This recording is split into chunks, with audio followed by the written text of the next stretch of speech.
Good evening, everybody. I want to welcome you to our Sueur City Council meeting dated February 26, 2024. At this time, I will call the meeting to order, and we will begin with the Pledge of Allegiance. I pledge allegiance to the flag of the United States of America, and to the republic which stands indivisible, God, liberty, and justice for all. Good evening, council members who were all presented with the packet this weekend. Hopefully you had an opportunity to look over it closely. At this time, I'm looking for an approval of tonight's agenda, or a motion to approve tonight's agenda. So thank you, Councilmember Sullivan. Seconded by Councilmember Schleter. Any discussion, comments, concerns? If not, all those in favor? Aye. Anybody opposed? The ayes have it. Moving on to public hearings. Mr. Roby, you want to start us off on that? Thank you, Mr. Mayor. As council will recall, at the February 12th meeting, City Council waived the first reading of Ordinance 604, which addresses city code in relation to new legislation around town baseball teams being able to be issued on sale malt liquor and wine licenses. With the waiver of the first reading, the regular agenda tonight does consider a second and final reading. At this time, though, a public hearing would be appropriate, as this deals with a modification to city code. So at this time, unless there are any other questions for me, I would ask that the mayor entertain a motion to open the public hearing. I will do so. Anybody would like to make a motion to open tonight's public hearing regarding Ordinance 604? So I think Mr. Toomey first, and then seconded by Councilmember Schleter. Any discussion, comments? Is this specific to ball fields? It is, yes. It is. Oh, interesting. Lost my place now. I think we had a motion and seconded. Any other discussion, comments, concerns? If not, all those in favor? Anybody opposed? The ayes have it. Sorry, I jumped on there. That's okay. Moving on to presentations. I'm sorry. Oh, public comment. And I don't believe we have anybody. No signatures. No signatures.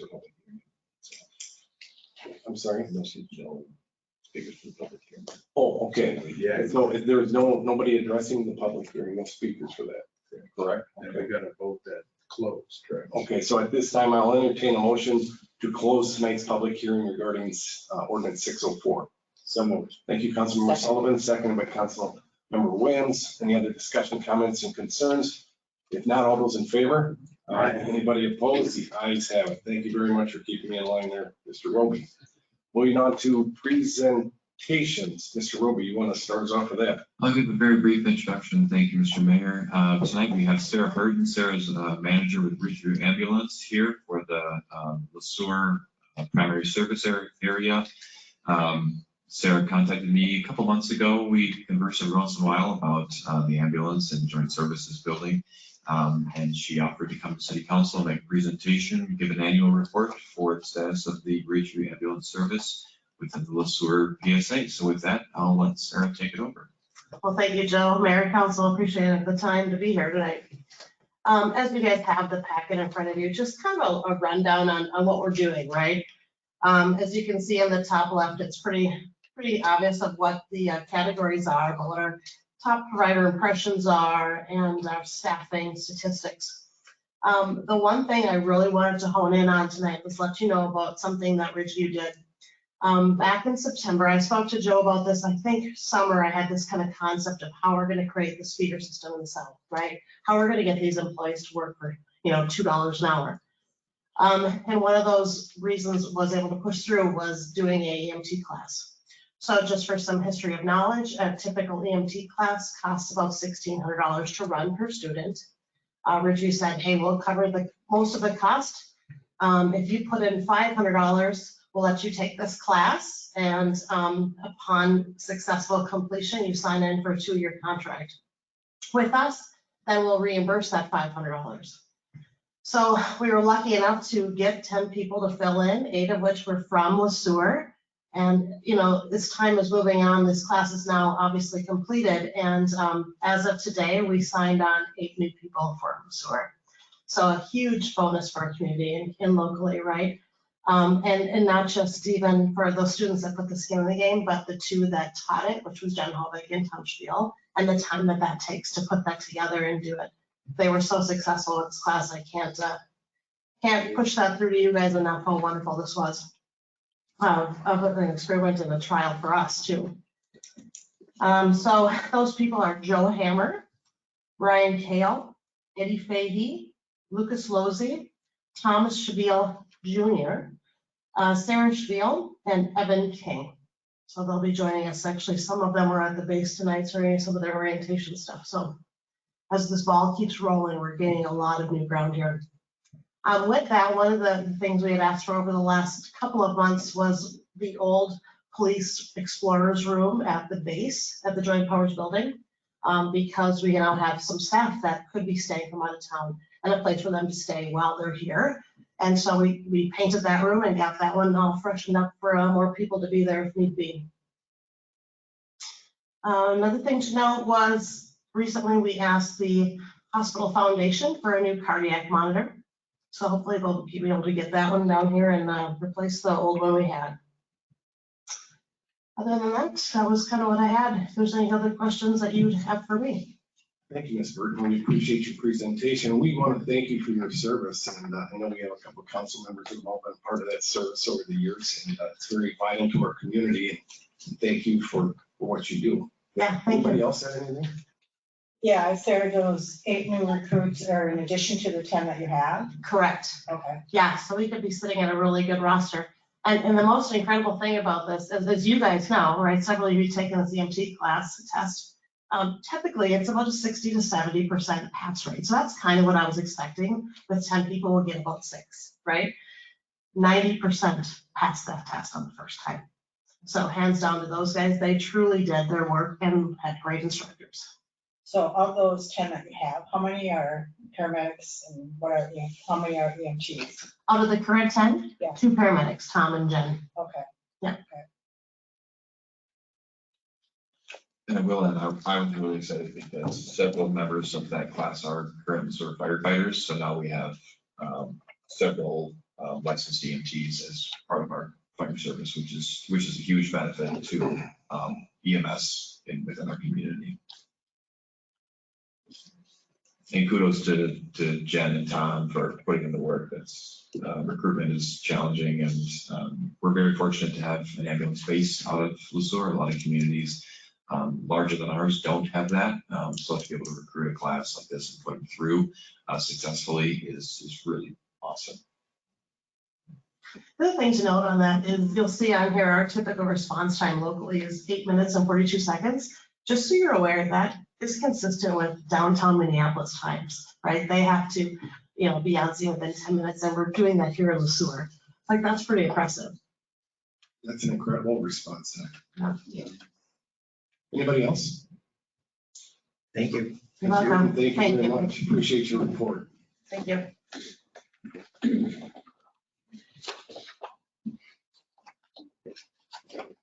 This takes us on to the consent agenda. All items on the consent agenda are considered routine and have been made available to the city council at least 2 days in advance of the meeting. These items will be enacted in one motion. There will be no separate discussion of these items unless a council member or citizen so requests, in which event the item will be removed from the agenda and considered in normal sequence. Mr. Roby, do you want to review these with us, please? I would, thank you, Mr. Mayor. 3 items tonight. First is approval of city council minutes. Within the approval of those minutes, we have 2 separate documents. The first is the regular meeting minutes from February 12th, and then minutes from the February 12th work session. Second is approval of disbursements through today. Included in those are payments for League of Minnesota Cities for 2024 liability and auto insurance premium $187,138, and to BCI Capital, which is our annual lease payment for our electric and water meters, $137,603.28. And finally, there's a 1994 skid loader that we would like to surplus, and so we've asked that council declare that a surplus item as well. Mr. Tui. I'm just curious, that 187 grand for how did that compare to what you thought it was going to be or budgeted? Good question. It was actually a little bit less than we thought it was going to be. We'd assumed a 10% increase in our premium, and this I think is around, I hate to say it on record, but somewhere around 6.5–7% increase. Thank you. Very good. Anybody else have any questions? If not, I'm looking for a motion to approve tonight's consent agenda. So moved. Thank you, Councilmember Sliver, second by Councilmember Sullivan. Any other discussion, comments, concerns? If not, all those in favor? Aye. Anybody opposed? The ayes have it. Moving on to public comment. I don't believe we have anybody signed up for public comment tonight. Am I correct? There's nothing on the sheet. Very good. With that, it will take us into the city administrator's update. Mr. Roby, what do you have for us? Thank you. Just a few items tonight. Just a reminder to everyone here and to the community that next Tuesday, a week from tomorrow, March 5th, is the presidential nominating primary. It's much like any other election day from an operational standpoint. Polls will open at 7 a.m. here at City Hall, close at 8 p.m. Tuesday, March 5th. So City Hall will, of course, be open to business, but we do have a number of election judges who are also staff members. So you'll see staff members here working. City Clerk Daney has been hard at work recruiting election judges. There's some specific training that all election judges for the PNB, as it's called, had to complete. So that's all been done. So that'll be Tuesday, March 5th. Our polling location for the city of Sueur is here at City Hall downstairs in this room. We'll talk about this a little bit later, touch on it in city council goals, but we had a really great kickoff meeting on February 15th for our emergency preparedness. So our police chief, fire chief, emergency manager, public services director Transberg, and myself visited about our emergency action plans at a city level and what we needed to do to begin the overhaul of those plans. So we'll be setting up some regular meetings over the next several months to start to pick apart those plans and reorganize them, ultimately with the goal of bringing those back to City Council for consideration and approval. On February 13th, I was invited to participate in a Christmas in the Valley planning meeting. It was actually really a great conversation at the middle school, high school media center. So the Christmas in the Valley Committee and the Chamber brought together Rotary, Lions, and a number of at-large members interested in Christmas in the Valley, and a discussion about how that event might continue in the future. I attended a Chamber of Commerce meeting last week. Again, the Chamber is a great group. I'm not a member of the board, but they do invite me to their meetings. I can share insights or no insights at all. I can just share what's new at the city with them. This Wednesday, we'll have a fire commission meeting, but also there is a Lucerne County officials meeting in Lexington, Lakefront Bar and Grill, excuse me. And council's next meeting is Monday, March 11th. Thank you, Mr. Roby. Anybody got any questions regarding his report? If not, I'll take us into the regular agenda, which begins with item 9A. That'd be the resolution 2024-013. Mr. Roby, you want to give us a summary on that? I would. Thank you, Mr. Mayor. So City Council has previously considered both the steel bids and the equipment and transformer bids for this project. So several years ago, our Main Street substation was identified as needing a significant rehab. Our electric department and public services director have been working closely with our electrical engineer, DGR Engineering, on the bidding process for the actual construction of the project itself. Public bids were issued, 5 bids were received. Altitude Energy was acknowledged as the lowest responsible bidder at a cost of $795,029.30. We are awaiting delivery of equipment for this project. We hope to kick it off in third quarter of 2024.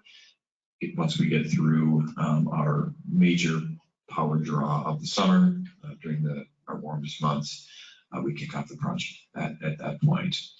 This project and the bid is included in the 2024 electric CIP. So at this meeting, we're asking that City Council accept the bids and award contract to Altitude Energy.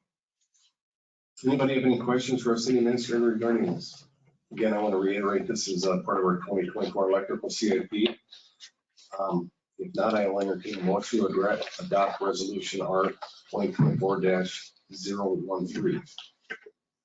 So moved. Thank you, Councilmember Swanberg. Second. Seconded by Councilmember Schluter. Any discussion, comments, or concerns? If not, all those in favor?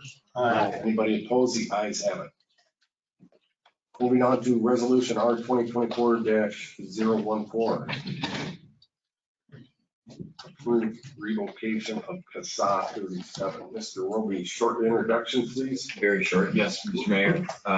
City Engineer Corey Beanfang is here tonight to talk about items 9B and 9C. What you'll notice in your packet is that the memo actually covers both item 9B and 9C because they're related to one another. And the next two agenda items are the continuation of the last of the long conversation around the turn back of CASA 37 from the county to the city, which the City Council dealt with most recently at the February 12th meeting with the execution of the MOU, which was the preamble to the actual turn back resolution. And I'll let Corey take it from here.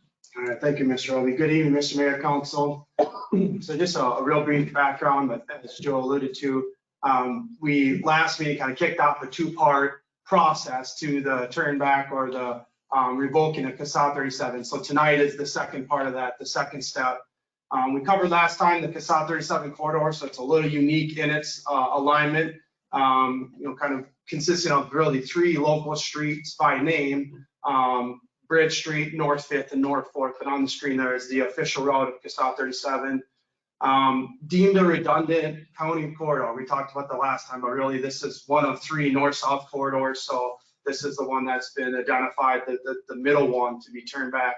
It's been a part of almost a 4-year discussion now. This is really the fourth action formally by the council or the county board to kind of accept and formalize the turn back. And so tonight is that final step.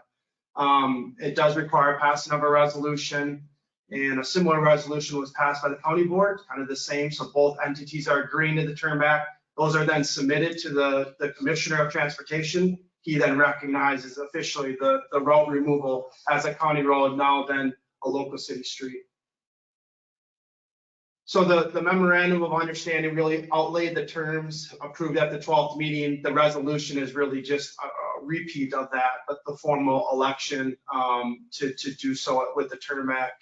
Resolution at the Board of Commissioners was passed on the 20th, so just a little less than a week ago. And the memorandum of understanding recognized the compensation with the turn back, and the next agenda item will address that more specifically, but the intent is to invest that back into the corridor directly. Happy to entertain any other questions or comments, but the action tonight then is that 2024-014 revoking county state aid highway number 37 in the city limits. And Mr. Mayor, really quickly, I would add that I did distribute to council a slightly amended resolution. Mr. Beanfang pointed out in the original packet that was distributed to council, it stated that the County Board of Commissioners adopted the resolution on February 6th. That is incorrect. As Corey's mentioned, the resolution passed by the County Board was adopted on February 20th. The terms are consistent with all the remaining terms of the resolution are consistent. Simply a date change. Thank you. Anybody have any questions for our city engineer, Mr. Beanfang, Mr. Roby? If not, I will entertain a motion for the council to adopt R 2024-014. So moved. Thank you, Councilmember Sullivan.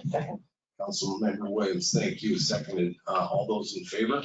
Anybody opposed? The ayes have it. Moving on to resolution R 2024-015. All right, I'm getting the nod to be able to just roll with it, so No introduction. I appreciate it. So then a related item, agenda item, as Joe alluded to the memo, the write-up kind of recognized both of these, but this is again another resolution action requested. This is in specifics regard to then that CIP project that we've been kind of alluding to. And so just a quick recap, November 23, we adopted a revised 10-year CIP plan. That did shift around some priorities and recognize that the first project priority in that 10-year plan is the North 4th Street corridor. And so we've been planning and evaluating this corridor, really emphasizing though the significance of the turnback to really give full authority and kind of permission for the city to plan it as a local city street, which we'll have the intention to do as we move forward. So the turnback was significant in that action to now then move forward with planning as a city project on a city street. The project is North 4th Street, the literalness of North 4th. We talked about that last time. So we're going to deviate slightly from the Casal route, but really on the local route of North 4th Street. It really checks all the boxes for a street utility project. It's got failed roadway pavement, insufficient drainage, undersized and aged utilities. We have an overhead electric that's been an initiative to convert underground, especially in line with the street utility project. And then we've got gas and a pedestrian facility. So it just, it's a real, defendable candidate for a street utility project, the biggest investment. Part of that planning was recognition, just the significance of the corridor and cost. And so we did look into an LRP application. I shared that last time, and recognizing that some of the scope of the project is directly dependent to that grant, and recognizing it's that north end, that is that Cathcart to Dakota Street. We are anxiously awaiting the results of that LRP. We anticipate it'll be summer before we would find out the official, success of that grant, whether it was awarded or not. So that north leg will be dependent on the grant specifically. So the estimated project schedule tonight, significant action in regards to the turnback. Then also as the first step of the 429 process, that chapter state statute that guides the special assessment process. It's a very rigorous schedule. In the packet is a pretty detailed schedule, and you can just see all the different milestones and steps. Those are required to be acted upon and ordered. And to do a project proper planning, it takes about a year. So we're sitting at a good position tonight to start that, but that's really the reason to get started. That action of the preliminary engineering report is really kind of the first planning exercise that kind of kicks off the rest of it.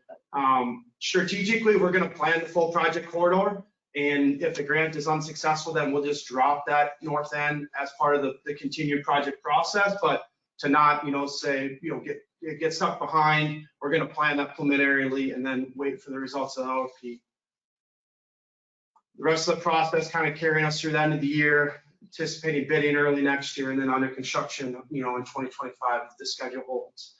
Estimated project cost, the full length of it, everything identified in red there, including the LRP, is that 7 million estimated mark, and then the LRP dependent portion is at 1.5. So grants not successful, the project would just reduce at 1.5, reduce in the footprint as well from Dakota to Cathcart. That would be eliminated and evaluated as a later project. Estimated funding, somewhat unique in comparison to the previous couple projects, is there's no real county participation. There is that turnback compensation that's going to be directly allocated, but the rest of this will be local funding consisting of the enterprise, general fund, special assessments, and then bonding.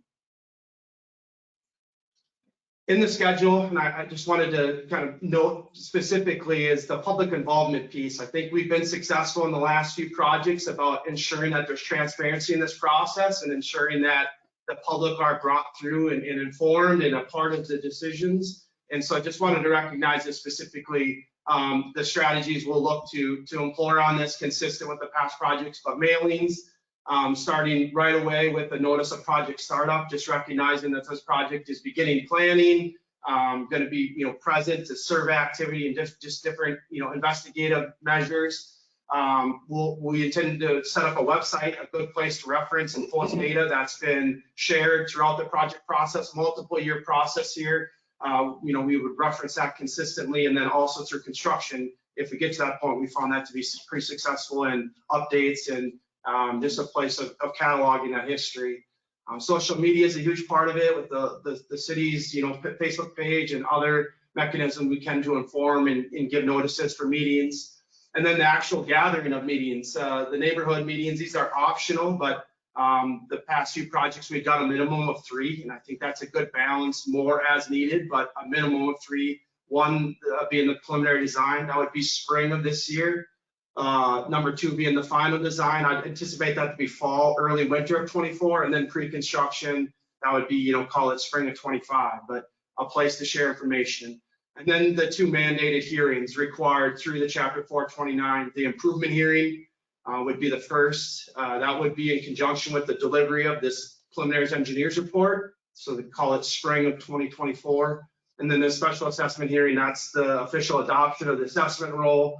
And that would be post-construction, so fall of 2025. So a little bit of gap there on those hearings, but just recognizing that 5 different touches at a minimum anticipated with the public. So tonight is that very first step in recognition of an anticipated, special assessment process, recognizing that the special assessment is to the benefit of the adjacent properties.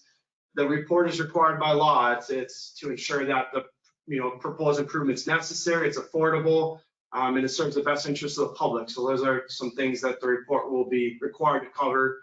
And that report then is brought back to the council, and there is a formal action to accept that. And then that kind of triggers the next process. So there's a lot of touches throughout this process with council, without the public, to ensure that things are moving, in a transparent and hopefully majority approved manner. So the specific action tonight is that resolution 2024-015, and that's the ordering of that preliminary engineer's report for the project that's been identified. Happy to entertain any questions or comments. Thank you, Mr. Bean. Anybody have any questions? Mr. Tui? I see the detail you've got.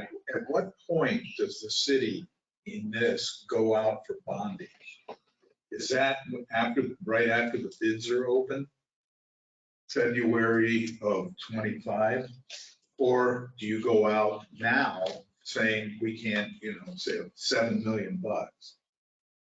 I don't know how that system works. I'm just curious as to when you take the step forward. Sure, I would say that that's a good question, and it'll depend on a couple of things, but I would say it wouldn't be any sooner than prior to the delivery of the final report and bid receipt. So that would be like February of next year. Correct, and I would just say that, it'll, when beyond that point will be a function of what interest rates are doing. Sure. What the structure of the debt would look like.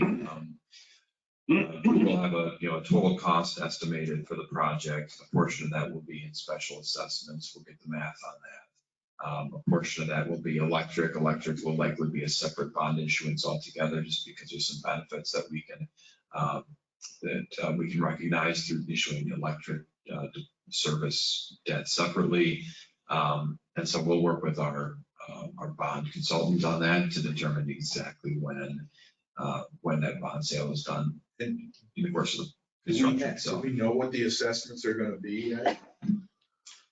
We don't, I would say, and Corey can feel free to add anything he wants, but I would say the assessment, so the 429 process itself will have an independent body look at the entirety of the project and will say, okay, for a residential property within this corridor, this is the presumed value of these improvements to that property, which was done for both the CASA 36 project and the CASA 22 project.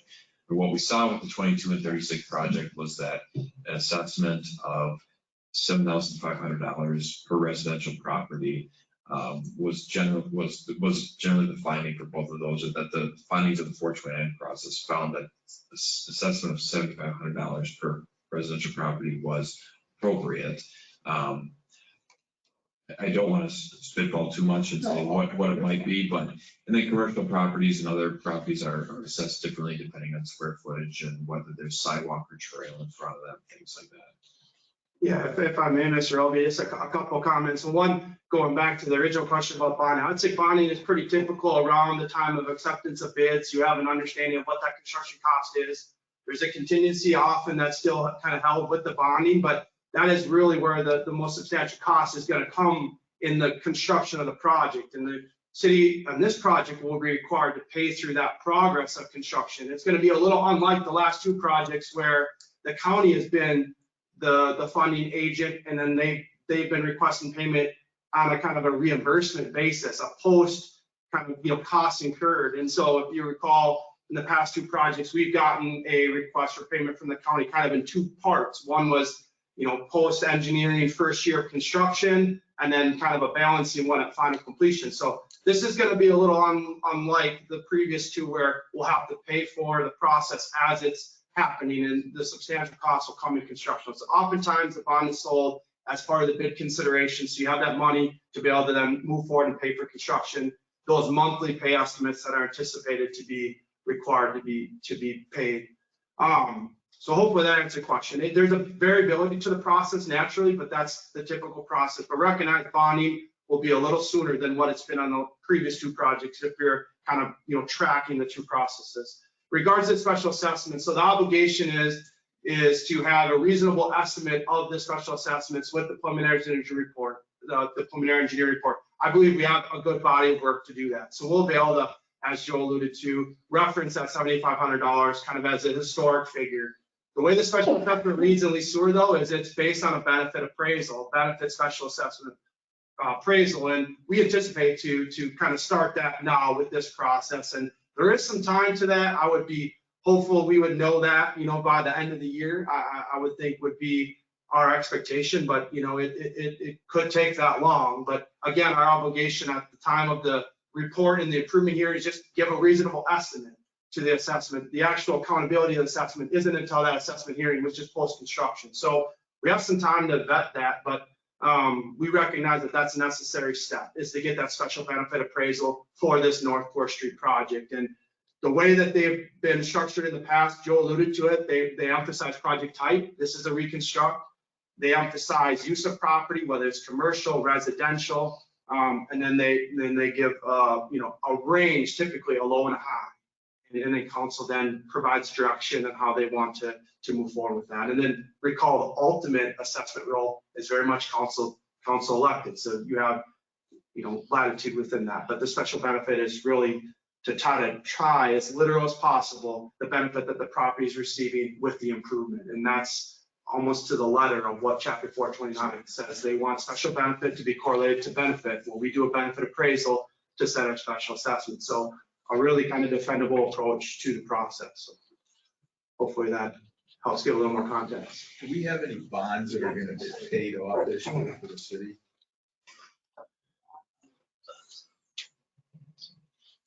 I can get back to you with that answer. Okay, I can't. because I'm just thinking and then you're going to put this on top of it.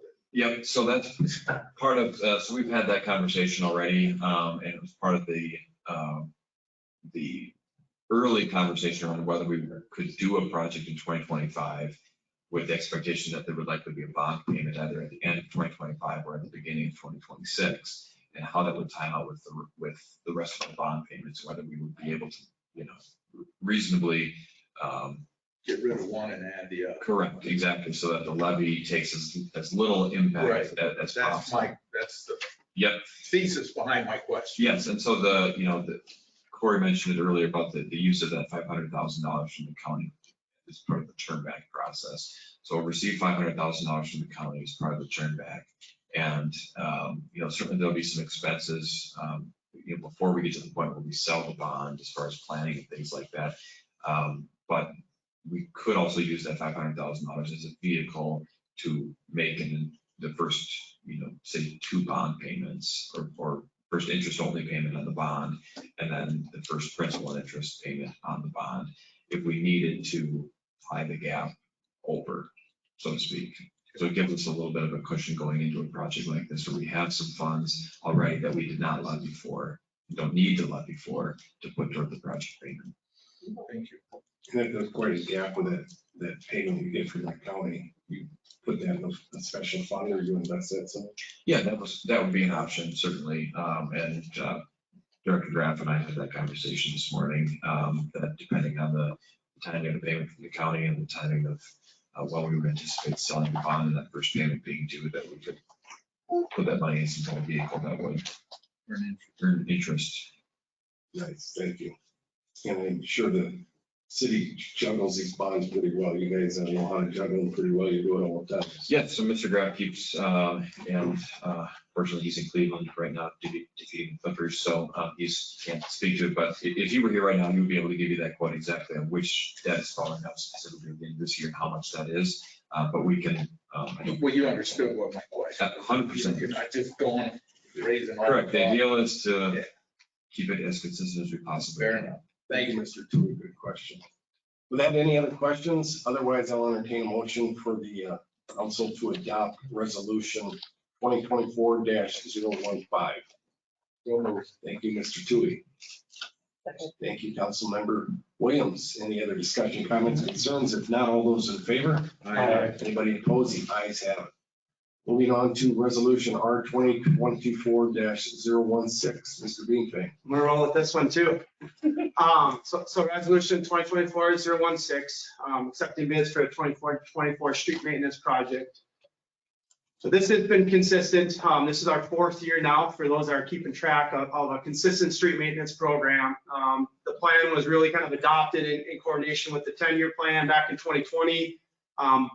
5-year plan was updated as well in 2023, and just really kind of capturing the progress and then identifying the consistent 5-year need, kind of continuing to project out that 5-year need. As I referenced, this is the 4th year now officially. You can see the success there on the right-hand screen. So this was the April 2023 update. We have since did a project in 2023, of course, but this was the official adoption. And so now we are on to the 2024 project. And consistent to kind of how we've been tackling these is it's been a kind of multifaceted approach to address street maintenance. And the idea is really just longevity, trying to address as efficiently as possible the imperfections that the road corridor is, is witnessed and observable now without the investment of a reconstruction. So we're addressing things like settle curb to restore drainage, reclaim and patch, full depth or partial pavement failure. And what will be unique this year is we're internally going to have resources now as part of the city to be able to do this, the reclaim and the paver that's been invested in. Some of that work is going to be done in-house by local forces, and some will still be hired out, the full block paving. A little different than in years past, we are investing this year in crack and that mastic crack sealing. The mastic was most witnessable last summer on North Main Street, Commerce, and really witnessed a lot of value added with that. If you drove that corridor afterwards, it was pretty impressive, the improvement that mastic made. And so kind of a conscious investment then of that on this street maintenance project this year.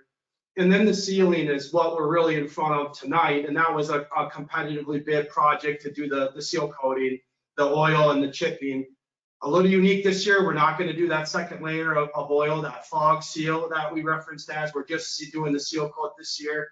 And really the reason for it is we're investing that second coat of oil, that monetary value back in the crack and mastic sealing. And I think that's what's kind of, unique and really, I think valuable is, we have some different opinions this year with the street maintenance. And so this is very moldable and very in recognition of what the corridor needs at the time. And so this is it's fluid. There's really no exact, year to year, but a consistent theme of maintenance. So got 2 kind of big project areas, kind of the Morningside area, and then the South 2nd Street.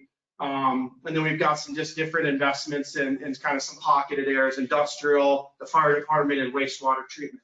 So recognizing those are part of the payment and valuable to maintain as well. So we opened 4 bids, had a bit of a range, but we had a good bid in the low bid from Allied Blacktop, and just slightly above my estimate. But we were excited and encouraged by that bid. So all of these really, if you're tracking, they're pretty consistent. They've been our consistent bidders throughout this whole process.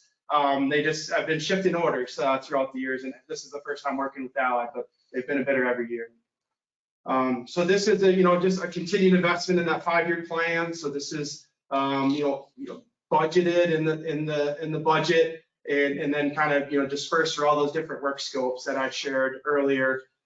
We believe Allied to be a competent and qualified bidder, and this is consistent with the plan, kind of with consideration of what the conditions are warranted in the spring. So if you recall, we kind of, we do the planning, the CIP planning, put it on the map, and then we actually go out and observe and walk the corridor, get an estimate of what is the area we think we can cover. We then go out for bids and kind of price everything and then compare that back to the budget. And really the goal is to spread that out to the greatest extent, maximize is what we're trying to do, cover the most ground possible with the budget. And so tonight is specific to that ceiling project, that ceiling work, but it's consideration of that R 2024-016 to accept Allied Blacktop for the ceiling project for this year. Thank you. Anybody have any questions at all? I just want to make a quick comment. I remember when the council adopted this maintenance plan 4 years ago, and it seemed pretty out of reach at the time, but we've come a long ways. I can't believe we're in our 4th year of it already, so we're not too far from achieving our goals here. So this is wonderful, I think. Any other comments? Only thing I would add really quickly, just on a quick note, is I just want to express my appreciation to Corey, to Public Services Director Transberg, and to Public Works Manager Joel Schmidt. Corey kind of hinted at it. We've got some new faces in Public Services and Public Works this year. We also have the benefit of having some new equipment on hand to do a lot of the work. The team is really eager to get out and use the equipment. Again, bang for the buck is the big thing with this group. So, and as Corey said, each corridor demands different things and a different type of treatment. So, fog seal might have been really beneficial in certain areas. It's not necessarily so in other areas. And so the plan can flex as time goes on. And we've got the benefit of the added equipment this year with staff who are eager to get out and do some of this work ourselves to stretch that budget. So I appreciate our team and all the thought they put into it so far this year. Thank you, Mr. Roby. For that, I will accept any motions any council member might have accepting and adopt the resolution 2024-016. Thank you, Councilmember Schrader, Councilmember Sullivan, seconded. Anybody have any comments, questions, concerns? If not, all those in favor? Aye. Anybody opposed? The ayes have it.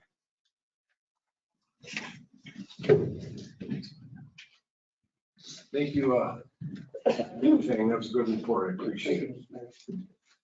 Moving on to item 9E, the second and final reading of ordinance 604. Yes, Mr. Mayor, members of council, council conducted the public hearing earlier tonight, heard no public feedback. I will entertain any other questions. I will really quickly address Mr. Swanberg's question earlier in the opening of the public hearing about specificity to town baseball teams. So this is something, the ability to serve alcoholic beverages greater than a 3.2 strength is something that baseball associations in cities across the state have advocated at the state level for a number of years now. Minnesota is the only state right now that still maintains a 3.2 or has maintained a 3.2 beer law. And so acquisition of 3.2 beer has become more and more challenging for baseball associations because Minnesota is the only state that has some demand for it. And so the law specifically speaks to, and I won't bore you with the language, but organizations that are associated with a ballpark or a baseball association. And the Sueur Baseball Association does meet the statutory definitions of that type of organization. And we knew this conversation would be coming. Legislation was passed in 2022, and the Baseball Association was aware of this change. We had the conversation with them at the time. And it wasn't until this calendar year that they reached out to City of Clarendon and inquired about the possibility of obtaining a license, hence the introduction of the ordinance, which was drafted by legal counsel. So This does not include softball.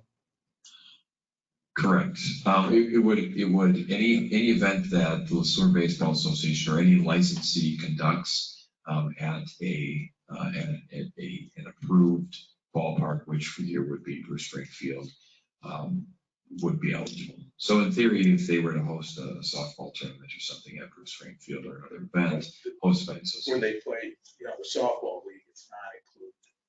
correct, they wouldn't be included under this license. Would they be able to yet? Or is that not within the definition? It would depend on, so there isn't a. They're gonna have the same problem that the baseball. Yeah, and so I don't know I don't know that the softball league has even been operational here in town the last couple of summers. Well, somebody has, because I live back there. So, It's see the lights. so I think casually, yes, but there's no formal organization around it, and so they likely would not meet the definition of Thank you. the law. That's a good question. Is anybody else? Otherwise, I entertain a motion to conduct or waive the second and final reading of ordinance 604. And if you want to I'll conduct make the it, motion to waive the second and Second. final reading. thank you, Councilmember Swanberg. Thank you, Councilmember Dewey, for seconding that. Any other discussion, comments, concerns? If not, all those in favor? All right. Anybody opposed? The ayes have it. Takes us into 9F, resolution R 2024-017, 2024 governmental fee schedule update. Mr. Roby. Thank you, Mr. Mayor. This is just step 2 of the last agenda item, which is now that the second reading has been waived, the ordinance 604 will be published. Upon its publication, then it will be made part of city code.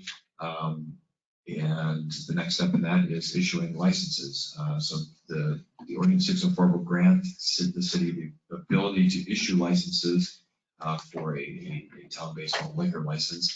We need to add that to our fee schedule. City Clerk Danny did quite a bit of research about surrounding communities and what they provide, what they offer for a liquor license, what they charge for a fee. And so our proposal tonight to council is that a $250 annual fee for an applicant, excuse me, be added to the 2024 governmental fee schedule. I think that's actually lower than a number of surrounding communities. In some communities, it's substantially lower, but we think it currently the 3-2 license that the Baseball Association has applied for every year is previously has been $120. So in theory, there is some additional potential enforcement of the area now that we'll be serving a higher grade alcohol content, but it is much lower than many surrounding communities for a similar license. And also because it's an on-sale license, we want to ensure that that it's fair and equitable to our other on-sale licensees who do pay $2,000 a year for their on-sale licenses. Thank you. Any questions for Mr. Roby at all? Not, I will entertain a motion to adopt resolution R 2024-017. Thank you, Councilmember Swanberg. Councilmember Sullivan seconded. Any discussion, comments, concerns? If not, all those in favor? Anybody opposed? The ayes have it. Last agenda item 9G, 2024-2025 City Council goals established. This was covered 2 weeks ago. Mr. Roby, you want to summarize that for us? Yep, mostly I'm here tonight to entertain any final questions from City Council. I think we had a valuable work session 2 weeks ago to discuss the goals the City Council had in 2022 and 2023. Took feedback from that, from City Council at that time.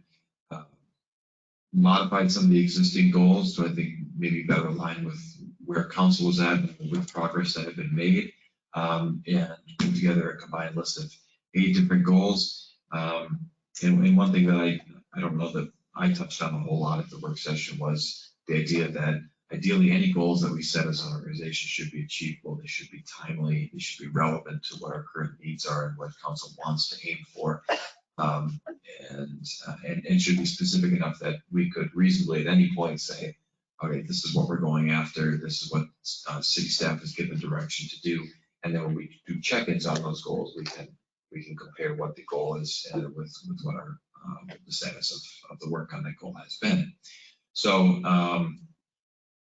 I don't necessarily feel the need to read the 8 goals that are in front of City Council, but the recommendation is that these 8 goals would be adopted by City Council, and then at least annually or at the pleasure of City Council, staff can certainly provide an update on these. Thank you, Mr. Roby. Yes, those goals are in your packet. We went from 12 to 8. I think they're all attainable. I think it was a good work session 2 weeks ago. At this time, I will accept any motions to adopt 2024-2025 City Council goals as presented. So thank you, Councilmember Sullivan. Second. Second by Councilmember Williams. Any other discussion, comments, concerns? If not, all those in favor? Aye. Anybody opposed? The ayes have it. Moving on to reports and items of appreciation. Council members, this is your opportunity to share what's going on in the community, share what's going on with your committees. As always, we start with Councilmember Huntington, who's not here tonight, so that takes us to Mr. Schleter. I attended a Region 9 Legislative Committee meeting on the 16th, an HRA meeting on the 21st, and as Administrator Roby mentioned, the Sueur County officials meeting is Wednesday in Lexington. Christy Kelbade, Regional Director, U of M Extension Services, will be giving the presentation. Thank you, Councilmember Schleter. Councilmember Sullivan. Nothing to report tonight. Nothing tonight from Mr. Sullivan. Councilmember Swanberg. Just a couple items. As the hockey season's winding down, just thank you to Allison and Bob and Jenny and the community center staff for another fabulous winter season of hockey. They do a super job there. Congrats to the organizers of the Mike Jamboree that just took place here last weekend. Looked like there were lots and lots of people from out of town here enjoying our wonderful facility. And then also congrats to the Sueur Henderson Giants wrestling team as they head to the state wrestling tournament for the first time in school history. They wrestle at 11 o'clock on Thursday, so best of luck to them. That's wonderful, wonderful. Thank you, Mr. Swanberg. Moving on to Councilmember Toohey. Nothing today. Nothing today. Councilmember Williams. I want to reiterate about the wrestlers. I too want to congratulate those guys. They are really our committed group, along with all the other winter sport participants. They've all committed to their programs. And I wanted to appreciate Sarah's report and kudos to Jen Hovick and Tom Seville for doing the EMT class. That's quite a commitment. It shows their commitment to the community and willing to build that clientele, that group up. So appreciate their efforts. Thank you. I have not much to report tonight other than I want everybody to enjoy this wonderful weather we have. It's going to take a little dip and it's going to get nice again. So this is nothing but good for our winter budget, is it not, for the plowing? I would agree. Yes, thank you. So with that, I will entertain a motion to dismiss this meeting. So moved. Thank you, Councilmember Sullivan.